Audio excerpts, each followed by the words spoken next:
Equity Gurukul के आज के एपिसोड में हमारे साथ एक बेहद खास मेहमान है। मेहमान नहीं कहूँगा, बेहद खास गुरु है। जी हाँ, ऐसे गुरु जिन्हें ज़बरदस्त अनुभव है इन्वेस्टमेंट्स का, फंड मैनेजमेंट का, 30 साल से ज़्यादा, लेकिन पढ़ाई भी ज़बरदस्त की है, आईआईटी और आईआईएम। अब आप ये कहेंगे कि ये तो कॉम्बिनेशन बड़ा ज़बरदस्त था, जहाँ एक और अच्छी पढ़ाई और दूसरी ओर एक बेहतरीन काम, और वो भी ऐसा जो देश के सबसे प्रतिष्ठित म्यूचुअल फंड के साथ किया हो। तो फिर आज जो आपको अगले आधे घंटे में सीखने को मिलेगा इस गुरुकुल में, वो बेहद लाजवाब होगा। जी हाँ, मेरे साथ कार्यक्रम में शामिल हो रहे हैं बाजार के जाने माने दिग्गज, म्यूचुअल फंड इंडस्ट्री में जाने माने एक्सपर्ट और फंड मैनेजर प्रशांत जैन साहब, जो एचडीएफसी म्यूचुअल फंड के एग्जीक्यूटिव डायरेक्टर और सीआईओ हैं। प्रशांत जी, बहुत बहुत स्वागत है जी बिजनेस पर आपका इक्विटी गुरुकुल में। इक्विटी गुरुकुल में हम ज़्यादा कुछ पूछते नहीं हैं, सिर्फ हम ये जानते हैं कि प्रशांत जी ने जो 30 साल में किया है, जो सीखा है, बस हम वो 30 मिनट में कैसे समझ पाएँ, कैसे सीख पाएँ। तो मैं आपकी यात्रा को है ना 2 तरीके से पूछूंगा। एक, एज एन इन्वेस्टर आपने क्या सीखा है, दूसरा एज ए फंड मैनेजर आपने क्या सीखा है। तो पहला, अगर आप ये कहें कि इन्वेस्टर के तौर पर बाज़ार में आपकी सबसे बड़ी सीख, सबसे बड़ी लर्निंग क्या रही कि ये 30 साल में मैंने ये बाज़ार से बड़ा चीज़ सीखा है। देखिए, बाज़ार की सबसे बड़ी सीख मेरी यही रही है कि इसमें जो सबसे अधिक पैसा बनता है जी, वो काफ़ी दिक्कत से गुजरने के बाद ही बनता है। आसान नहीं है। आसान नहीं है, एक तरह से आसान है, लेकिन उसमें हमको काफ़ी पेन सहने की क्षमता होनी चाहिए। जी, क्योंकि अधिक पैसा कब बनेगा कहीं पर, जब हम कोई चीज़ बहुत सस्ती खरीदेंगे। राइट। और कोई भी चीज़ बहुत सस्ती कब मिलेगी हमको, जब उसमें कोई परेशानी है, कोई दिक्कत है और कोई भी उसको खरीदना नहीं चाहता। और इसीलिए शेयर बाज़ार में पैसा बनाना आसान भी है अगर हम पेन को सह सकते हैं और अगर हम लॉन्ग टर्म सोच सकते हैं, और बहुत मुश्किल भी है, क्योंकि अधिकतर लोगों के लिए वो करना आसान है जो सब लोग कर रहे हैं। राइट। और पूरे भीड़ से अलग खड़े होना, जो कोई नहीं खरीदने चाहता। मेरी रिसर्च कहे कि भाई समझ कहे कि ये बिज़नेस अच्छा है, लेकिन कोई खरीदना नहीं चाह रहा और वो शेयर घट ही रहा है। और ऐसे शेयर को लेंगे, और अगर वो हमारी रिसर्च सही है, कंपनी की समझ सही है, तो एक दिन उसमें मैंने देखा है कि बहुत अच्छा पैसा बनता है। और ऐसे में आपको अभी के बाज़ार की बात नहीं करके पहले के 2 क्लियर एग्जाम्पल दे सकता हूँ। 2000 में टेक्नोलॉजी स्टॉक, सॉफ्टवेयर कंपनीज के शेयर सबसे ज़्यादा पॉपुलर थे। हर फंड में, हर रिटेल इन्वेस्टर के पोर्टफोलियो में वो था। और इन शेयर्स को छोड़ के बाकी सभी बाज़ार इतना सस्ता था जिसको कि डिस्क्राइब करना भी मुश्किल है। उस टाइम पे आप डिविडेंड यील्ड्स कंपनीज में 5-10%, आईटी छोड़ के एक आम बात थी। बुक वैल्यू से नीचे बहुत सारे शेयर मिलते थे। और जिसने वो आईटी छोड़ के ओल्ड इकोनॉमी में कुछ भी लिया, उसमें से 10 में से 8 शेयर मेरे हिसाब से 5 से 50 गुना हो गए अगले 5-7 सालों में। तो ये एक उदाहरण था कि जो बहुत पॉपुलर था और जिसका पास का रिटर्न बहुत ज़्यादा था, उसमें आने वाले 10 सालों में पैसा नहीं बना और बाकी सब में पैसा बना। और कुछ ऐसा ही 2007 के आसपास देखा गया।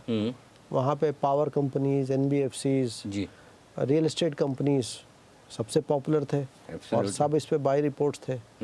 और उस टाइम पे एफएमसीजी और फार्मा का कोई नहीं पूछता था। राइट। तो वहाँ पे पैसा ख़त्म हो गया, 100 रुपये का 50 हुआ या 10 रह गया, और यहाँ पे पैसा बहुत बना।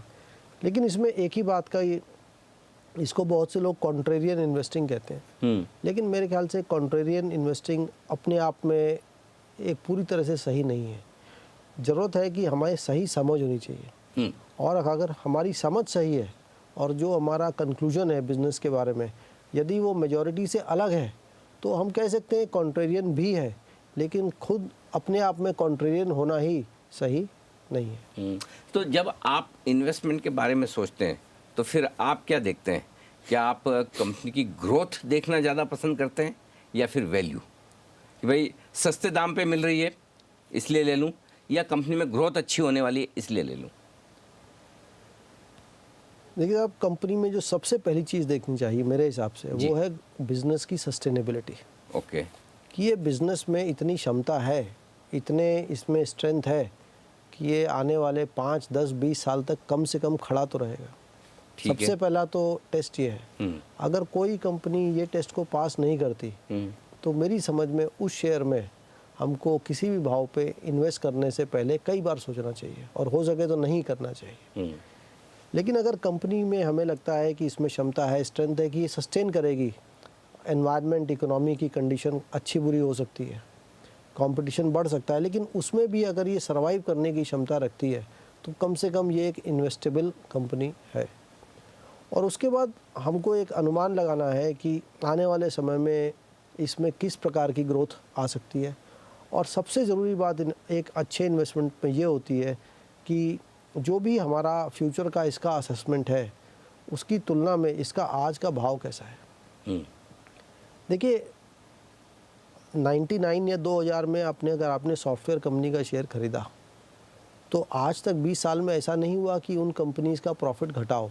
उसमें लगातार ग्रोथ है, लेकिन उसमें रिटर्न बहुत कम आया है, ना के बराबर आया है। क्यों? क्योंकि 99 में बाज़ार का अनुमान था, जो ग्रोथ का अनुमान था वो रियलिटी से बहुत ज़्यादा था, जो एक्चुअल ग्रोथ आई वो कम थी। तो बिज़नेस के ग्रोथ में और रिटर्न में एक बहुत अच्छा तालमेल है, रिलेशन है। लेकिन अगर बाज़ार ने उस ग्रोथ को ओवर एस्टिमेट कर लिया है तो ग्रोथ के बावजूद भी आपका रिटर्न कम हो सकता है। और बहुत बार ऐसा भी देखा गया है कि बिज़नेस में ग्रोथ बहुत कम है लेकिन रिटर्न आपका बहुत ज़्यादा आ सकता है, अगर बाज़ार ने जो रियल ग्रोथ थी उसकी तुलना में उसका एस्टिमेट और भी कम था। तो अच्छा शेयर महंगे भाव में खरीद लें वो चलेगा, या फिर थोड़ी क्वालिटी पर कॉम्प्रोमाइज़ करके अगर सस्ता मिल रहा है तो ले लिया जाए, उसमें भी पैसे बन जाएंगे? इसका सही जवाब देना संभव नहीं है, क्योंकि देखिए ये कंटिन्यूअस स्केल जैसा है।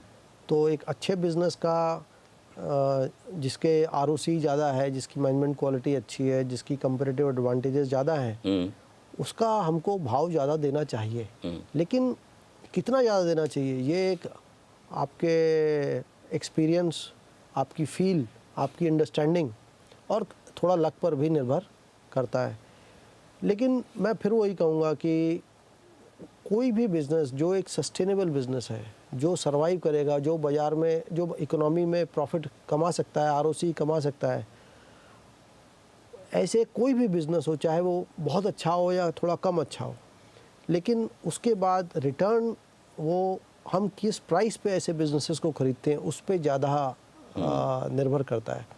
और इसीलिए आप देखेंगे कि जैसे पिछले 4 साल में देखा जाए तो फार्मा कंपनीज़ के शेयर 50 से 70% डाउन है जी। बहुत सारी ऑटोमोबाइल कंपनीज़ हैं, उनके शेयर भी काफ़ी डाउन है। क्यों? इनकी क्वालिटी तो वही है जो 5 साल पहले थी, लेकिन इनमें जो ग्रोथ आई वो बाज़ार जो सोच रहा था 5 साल पहले उससे काफ़ी कम आई। तो मेरे ख्याल से एक नेसेसरी कंडीशन है कि हमको अनसस्टेनेबल बिजनेस में इन्वेस्ट नहीं करना है, और अच्छे रिटर्न कमाने के लिए अगर हम अच्छे बिजनेस का ज़्यादा दाम देंगे तो रिटर्न आने की संभावना बहुत कम हो जाती है। अच्छा प्रशांत जी, एक चीज़ और है कि जैसे आपने एज एन इन्वेस्टर तो अपनी लर्निंग्स बताई, एज ए फंड मैनेजर शायद जॉब थोड़ा और मुश्किल होगा, आसान नहीं, क्योंकि वहाँ आपको दूसरों का पैसा मैनेज करना है और जवाब भी देना है, और आजकल तो इतनी ट्रांसपेरेंसी के हर महीने हर 3 महीने में सवाल पूछे जाते हैं। तो फिर वहाँ पर आपने ये आपका जो 29-30 साल का अनुभव है फंड मैनेजमेंट का, वहाँ क्या ऐसी खास सीख रही है? मैं तो देखिए फंड मैनेजर एक एक्सीडेंट से बना, मेरी अच्छा। कोई ऐसी प्लानिंग नहीं थी। मैं तो एसबीआई में गया म्यूचुअल फंड में, तो मैं थोड़ा लेट ज्वाइन किया था, तो उन्होंने कहा कि इस बैच में अब तुम लास्ट आए हो तो अब आप इक्विटी रिसर्च करिए, क्योंकि उस समय में 91 में आप बिलीव नहीं करेंगे, इक्विटी रिसर्च में कोई प्रेफरेंस नहीं थी किसी की। लोग मर्चेंट बैंकिंग या प्रोजेक्ट अप्रेजल की ज़्यादा प्रेफरेंस थी। तो मेरे को तो क्योंकि कुछ और ऑप्शन नहीं बचा था इसलिए इक्विटी रिसर्च में भेजा गया। लेकिन आज मैं यही कहूँगा कि जो एक फ़ंड मैनेजर का करियर है, इसमें बहुत सारे लोग फंड मैनेजर बनने की इच्छा रखते हैं, लेकिन उनको इसमें कोई बुराई नहीं है, लेकिन इसको सही ढंग से समझ के ही ये डिसीजन करना चाहिए। और आज मैं देखता हूँ कि मैं इस इंडस्ट्री में लगभग 30 साल से हूँ, तो मेरे साथ वाले जो अधिकांश लोग थे वो इस इंडस्ट्री में अब मतलब एज अ फंड मैनेजर नहीं है, रिटायर हो चुके हैं। या वो अपना कुछ कर रहे हैं, या तो ये इंडस्ट्री एक क्रिकेटर या थोड़े कहें तो एक जो फिल्म एक्टर्स होते हैं इनकी जैसी है। अच्छा। क्योंकि इसमें जो सक्सेस रेट है हाँ। ये लंबे समय तक सक्सेस बहुत कम है, और इसमें फेलियर रेट बहुत ज़्यादा है। क्योंकि तो बहुत सारे लोग क्रिकेटर बनना चाहते हैं, लेकिन उसमें से सब लोग ये सोचते हैं कि मैं सचिन बन जाऊंगा, लेकिन उसके पीछे एक सचिन के पीछे 90 या 99 लोग नहीं बन पाते। तो लाइफ में, करियर में अगर हमको कोई डिसीजन लेना है तो एक एवरेज आउटकम को देख के लेना चाहिए, और उसको जो एक आउटलायर आउटकम है उसको देख के नहीं लेना चाहिए। तो मेरी सब यंगस्टर्स को यही राय होगी। हाँ, लेकिन अब जहाँ तक पोर्टफोलियो का सवाल है, आप क्योंकि फंड चलाते हैं, किस तरह से आप ये डिसाइड करते हैं कि अगर किसी एक शेयर को मैंने सही वक्त पर ख़रीदा है तो मैं इसे बेचूं ना? क्योंकि कई बार पैसा जल्दी बन जाता है, ज़्यादा बन जाता है, तो फिर वो ऐसा लगता है कि निकल जाए। तो ये होल्ड, बाय एंड होल्ड वाली स्ट्रेटजी वो आप कैसे अपनाते हैं? नहीं, देखिए इसमें जवाब बड़ा सिंपल है, थोड़ा समझना लेकिन मुश्किल है। जो प्रतिदिन का जो डेली का जो प्राइस है उसी को हमको अपनी कॉस्ट समझना चाहिए। अच्छा। मैंने आज शेयर का भाव 100 रुपया है, या तो मैंने उसको 50 में ख़रीदा या 200 में ख़रीदा, राइट। एक में घाटा है, एक में फ़ायदा है। लेकिन जब मैं 100 रुपये पे आज होल्ड करता हूँ तो मुझे आज यही सोचना चाहिए कि मैं आज इसको 100 रुपये में ख़रीद रहा हूँ। अच्छा। क्यों? अगर वो 100 से 150 हो जाएगा, अगर अनुमान है, तो भले ही 200 में ख़रीदा, लेकिन अब तो हाथ में तो मेरे 100 ही रुपये है। करेक्ट। तो हर दिन का जो प्राइस है वही अपनी कॉस्ट समझनी चाहिए, और वहाँ से हमको फिर अगला 2, 3, 5 साल सोचना इंटरेस्टिंग चाहिए। चीज़ है। हाँ। तो हम लोग यही करते हैं, मेरी यही कोशिश रहती है कि भाव मैंने 100 में ख़रीदा लेकिन 500 हो गया, लेकिन मैं फिर भी यही सोच रहा हूँ कि ये 500 में एक अच्छा इन्वेस्टमेंट है कि नहीं है, और 100 में ख़रीदा और 50 हो गया, तो हमें फिर यही सोचना है कि 100 में तो गलती हुई, लेकिन आज मिलेंगे तो 50, तो आज 50 रुपये से एक अच्छा इन्वेस्टमेंट है कि नहीं। तो इसी प्रकार से हमको अपनी हिस्टोरिक कॉस्ट ऑफ एक्विजिशन का इस लाइन में मेरे हिसाब से वो एक खाली रिकॉर्ड है, टैक्स के लिए रेलेवेंट है, लेकिन उसका डिसीजन मेकिंग से, आगे की सोच से कोई ज़्यादा संबंध नहीं है।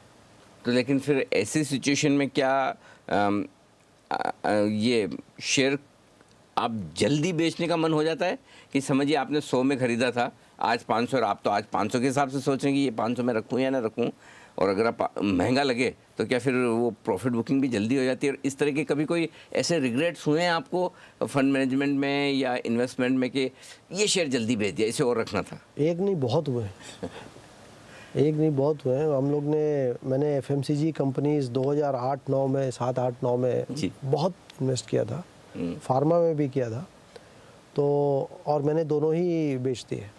तो फार्मा में डिसीजन सही गया, लेकिन FMCG कंपनी जहाँ से मैंने बेचा था वहाँ से भी ये 2 से 3 गुनी हो गई हैं। तो लेकिन देखिए, ये तो हमारा सब डिसीजन सही नहीं जा सकते, तो इसीलिए हमको एक हर आदमी की सोच अलग है, और हर ट्रेड के पीछे जब तक 2 आदमी एकदम अलग नहीं सोचेंगे तब तक सौदा ही नहीं होगा। तो 2 में से एक ही सही जाएगा। और लेकिन फिर मैं वही कहूँगा कि हमको वही सोचना है कि आज जो प्राइस है उसी को हमें कॉस्ट मानना चाहिए, क्योंकि मैं बेचूंगा तो मेरे को उतने ही पैसे मिलेंगे, और उसी शेयर को मैं कहीं और लगाऊंगा। तो ऐसा भी हुआ है कि 100 का 500 हो गया और नहीं बेचा, और वो अच्छा चला गया, और कई बार ऐसा भी हुआ है कि बेचने के बाद शेयर और बढ़ गया। तो इसमें तो हमको ये डेली का स्ट्रगल है, क्योंकि हम फ्यूचर के बारे में अनुमान लगाने की कोशिश कर रहे हैं कि इस बिज़नेस में क्या पोटेंशियल ग्रोथ है।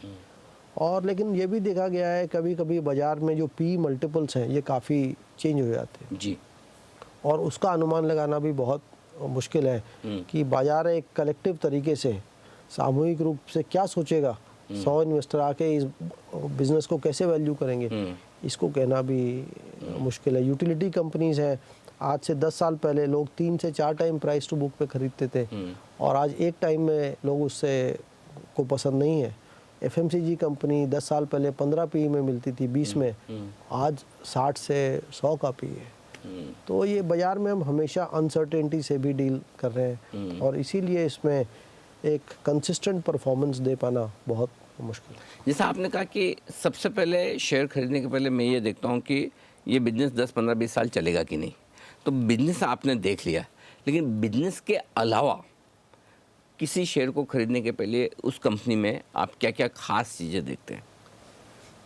देखिए, मेन चीज़ तो हम लोग यही देखते हैं कि वो बिज़नेस की क्वालिटी क्या है, क्वालिटी से मतलब? बिज़नेस की खुद की स्ट्रेंथ, अच्छा, बिजनेस की स्ट्रेंथ। और उसकी जो मैनेजमेंट है उनका क्या ट्रैक रिकॉर्ड है, उनकी कैसी रेपुटेशन है, उनके यहाँ fair treatment of minority share holders है कि नहीं है। तो ये एक, मैं कहता हूँ, एक तरह से हाइजीन फैक्टर हो जाते हैं कि एक बेसिक कंडीशन है। अगर एक बिज़नेस को हम कहते हैं कि ये एक ऐसा बिज़नेस है जो सस्टेन कर सकता है कंपैरेटिव मार्केट प्लेस में और उसके मैनेजमेंट की क्वालिटी एक बेसिक मिनिमम से ऊपर है, तो हम कहते हैं ये बिज़नेस में हम इन्वेस्ट कर सकते हैं। और उसके बाद हमको यही अनुमान लगाना है कि इस बिज़नेस में आने वाले समय में इसके फ्यूचर ग्रोथ के बारे में हमारी क्या समझ है और उस ग्रोथ के रिलेशन में जो आज इसका प्राइस है वो कैसा है। अच्छा, डिसीजन तो आपको बेचने के भी लेने होते होंगे। एक तो हमारे जैसे इन्वेस्टर है जो ज़बरदस्ती आपको डिसाइड करवाते होंगे कि रिडम्पशन कर रहे हैं अगर, तो फंड में से आपको कुछ ना कुछ तो बेचना होगा, लेकिन आपको अपना कॉल लेना है कि ये शेयर मेरे पोर्टफोलियो में नहीं रहेगा। उसके पीछे क्या वजह होती है? देखिए, इसके पीछे 4 कारण होते हैं आमतौर पे। एक तो ये कि जो मेरा टारगेट प्राइस था वो हमें लगा कि अब ये भाव ऐसा आ गया है कि जो मेरी बिज़नेस की समझ है इसमें अब ज़्यादा रिटर्न की गुंजाइश नहीं बची, तो हम उसको बेच देंगे। दूसरा ये होता है कि कुछ माहौल में, एनवायरनमेंट में ऐसा चेंज आ गया जिससे उस बिज़नेस का फ्यूचर आउटलुक चेंज हो गया कि जैसे किसी की कमोडिटी के दाम बहुत घट गए या कोई नई टेक्नोलॉजी आ गई या लोगों की हैबिट्स चेंज हो रही हैं। जैसे प्रिंट मीडिया से लोग कहते हैं ग्लोबली आप देखिए तो रीडरशिप कम हुई है, तो वो एक बहुत बड़ा फैक्टर है बिज़नेस के फ्यूचर ग्रोथ के बारे में। तो कहीं एडवर्स डेवलपमेंट है तो आप चेंज कर सकते हैं, या हमें लगता है कि हमारी समझ गलत थी, जो हमने पहले रिसर्च की थी वो पूरी नहीं थी, उसमें कुछ कमी रह गई, और जैसे हम ऑनगोइंग स्टडी करते रहते हैं तो मालूम पड़ा कि इसमें हमने ये चीज़ मिस कर गए और हमें समझ आया कि हमारा व्यू गलत था, तो हम उसको मिस्टेक को करेक्ट करेंगे भले ही हमको उसमें लॉस हो। इसको स्टॉप लॉस भी कहते हैं। और फोर्थ ये है कि ऐसा कुछ नहीं हुआ, लेकिन हमें कोई एक ऐसा शेयर दिखाई दिया जो कि हमें लगता है उसमें इससे काफ़ी ज़्यादा रिटर्न आने की संभावना है, तो हम इसमें थोड़ा एक्सपोजर कम करके उसमें भी स्विच कर सकते हैं। और एक फिफ्थ कंडीशन ये भी है कि हमने पोर्टफोलियो में कोई शेयर 3% लिया था, वो बहुत अच्छा किया तो 8% हो गया या 6 हो गया, तो हम कहेंगे अब हमको इसमें थोड़ा रिस्क भी, पोर्टफोलियो में मेरे को 8% में रिस्क ज़्यादा लगता है, तो उसको हम रिस्क मैनेज करने के लिए भी उसमें एक्सपोजर कम कर सकते हैं। अच्छा, जो शो देख रहे हैं और आई एम श्योर कि हज़ारों लाखों ऐसे इन्वेस्टर्स भी हैं जो आपके फंड में पैसा लगा कर बैठे हैं या फिर जो लगाना चाहते हैं, उन्हें क्या सीखना चाहिए, उन्हें किस तरह से इन्वेस्टमेंट करना चाहिए, ये मैं आपके अनुभव से जानना चाहता हूँ। देखिए, शेयर बाज़ार एक ऐसी चीज़ है जिसको कि देख के बहुत सारे लोग एक्साइटेड होते हैं और सबको लगता है कि इसमें पैसा बनाना बहुत आसान है, क्योंकि सब लोग हिस्टोरिक देखते हैं कि ये 100 का शेयर था अब 200 हो गया, और तो इसलिए बहुत सारे लोग इसमें डायरेक्ट इन्वेस्टमेंट्स में काफ़ी रुचि रखते हैं। लेकिन मेरी सबसे बड़ी समझ ये है शेयर बाज़ार की कि जब तक हमको इसकी वाकई में सही समझ नहीं है तब तक हमको डायरेक्ट इन्वेस्टमेंट से दूर रहना चाहिए, और हमको एफ&ओ या बोरो करके पैसा शेयर बाज़ार में कभी भी नहीं लगाना चाहिए, क्योंकि वो एक प्रकार से स्पेकुलेशन है और उसमें बहुत लॉस आने की संभावना है। देखिए, शेयर बाज़ार एक बहुत अच्छी, देखिए वॉरेन बफेट ने कहा है कि आपको अपने जीवन में इनकम के 2 सोर्स रखने चाहिए, एक तो जो आप काम करते हैं, नौकरी है या बिज़नेस है, और दूसरा इन्वेस्टमेंट्स। तो मेरे ख्याल से कोई भी आदमी अगर थोड़ी ठीक से इन्वेस्ट करके सेविंग और इन्वेस्ट करते हैं तो ओवर टाइम एक बहुत अच्छा सोर्स ऑफ वेल्थ क्रिएशन और रिटर्न्स हमारा बनता है। और इसके बारे में मेरी लोगों को एक ही राय है कि जो भी उनकी वेल्थ है, जो भी उनकी सेविंग है, उसके 2 हिस्से करिए। अच्छा। हाँ, एक हिस्सा है वो जिस पे हम कहते हैं कि ये पैसे मेरे को 5 से 10 साल के लिए नहीं चाहिए, ठीक है। और इस पैसे पे अगर 5, 10, 15, 20% घट भी गया टेम्परेरी, तो मैं रात को आराम से सो सकता हूँ। ठीक है। इतने टेम्परेरी लॉस को मैं इमोशनली, फाइनेंशियली बर्दाश्त कर सकते हैं। तो वो हिस्सा हमारी सेविंग या वेल्थ का रिस्क कैपिटल है, और उसको हमको 2, 3, 4 अच्छे डाइवर्सिफाइड मल्टी कैप या लार्ज कैप फंड्स पे इन्वेस्ट करके पेशेंट रहना है। एक बार आपने एसेट एलोकेशन कर लिया, 3 फंड्स चूज कर लिए, फिर इसमें पेशेंस की ज़रूरत है, और आप जितने लंबे समय तक फंड्स होल्ड करेंगे उतना इसमें कंपाउंडिंग आएगी। और जो दूसरा हिस्सा है जिसको हम कहते हैं कि इस पे मैं रिस्क नहीं ले सकता या मेरे को इस पैसे की ज़रूरत पड़ सकती है, वो पैसा हमको फिक्स इनकम में इन्वेस्ट करना चाहिए। फिक्स इनकम में बैंक्स में हम इन्वेस्ट कर सकते हैं, वहाँ पे हमको प्रॉमिस्ड रिटर्न मिलता है, उसमें कोई रिस्क नहीं है। और हम फिक्स इनकम म्यूचुअल फंड भी देख सकते हैं, उसमें बैंक डिपॉजिट्स की मुताबिक रिस्क ज़्यादा है, लेकिन उसमें टैक्स ब्रेक्स की वजह से कभी कभी थोड़ा रिटर्न भी ज़्यादा आता है, और उसमें लिक्विडिटी हमारी बहुत ज़्यादा रहती है। तो मुझे लगता है इस प्रकार से अगर हम ये अपनी रिस्क कैपिटल और सेफ कैपिटल का सही अनुमान लगा के उसको इन्वेस्ट करें, तो मेरे ख्याल से एक 10, 20, 30 साल के ऊपर जो इक्विटीज़ में कंपाउंडिंग है, उससे आपके फंड का रिटर्न दूसरे फंड से 2% कम भी रह गया, कोई बात नहीं, लेकिन वो फिक्स इनकम से 4-6% ज़्यादा ही बेहतर है। तो उससे अगर आप 4-6% एक्स्ट्रा कमाते हैं, और जब तक आप बेचेंगे नहीं तब तक को टैक्स भी नहीं देना है, राइट। तो आप टैक्स फ्री कंपाउंडिंग 20-30 साल करेंगे, तो आप देखेंगे कि इसमें छोटी छोटी सेविंग्स भी ओवर लॉन्ग पीरियड्स एक बहुत बड़ी रकम बन जाती है। बिल्कुल। तो लॉन्ग टर्म में इक्विटी मार्केट से पैसा बनाने का सीधा तरीका ये कि पहली चीज़ तो अगर आपको समझ में आए तो आप करें, ना समझ में आए तो बेहतर है म्यूचुअल फंड्स। और दूसरा ये कि डरे ना, घबराए ना, ऊपर नीचे तो होगा, लेकिन लॉन्ग टर्म में 10, 20 और 30 साल का व्यू लेकर चलेंगे तो आप पैसा बनाएंगे। जो कुछ सीखा हमने प्रशांत जी से वो ये है कि इक्विटी मार्केट में कभी भी रिटर्न्स आपको सीधे नहीं मिलेंगे, उतार चढ़ाव होगा, लेकिन अगर वाकई में वेल्थ बनानी है तो इससे बढ़िया जगह हो नहीं सकती। बहुत बहुत शुक्रिया प्रशांत जी आपका हमारे लिए वक्त निकालने के लिए, और मैं उम्मीद करता हूं कि हमारे दर्शक आपके 30 सालों के इस फंड मैनेजमेंट के अनुभव से आज बड़े लाभान्वित होंगे। तो बहुत बहुत शुक्रिया आपका, धन्यवाद। तो आज की इक्विटी गुरुकुल में इतना ही। बने रहिए हमारे साथ जी बिजनेस पर। नमस्कार। आइए अब सुन लेते हैं कि निवेशकों को निवेश करते वक्त किन बातों को ध्यान में रखना चाहिए और किनसे बचना चाहिए। क्या करें? कंपनी के मैनेजमेंट के बारे में जानकारी जरूर हासिल करें। शेयर बाजार में निवेश पर रिटर्न की कोई गारंटी नहीं होती है। शेयर खरीदने से पहले अपने पास मौजूद फंड को जरूर देखें। क्या ना करें? शेयर ट्रेडिंग में निवेश के जोखिम को जरूर ध्यान में रखें। किसी की ओर से हाई रिटर्न के झांसे में नहीं आए। पोस्ट डेट चेक के जरिए गारंटेड रीपेमेंट आश्वासनों से बचें।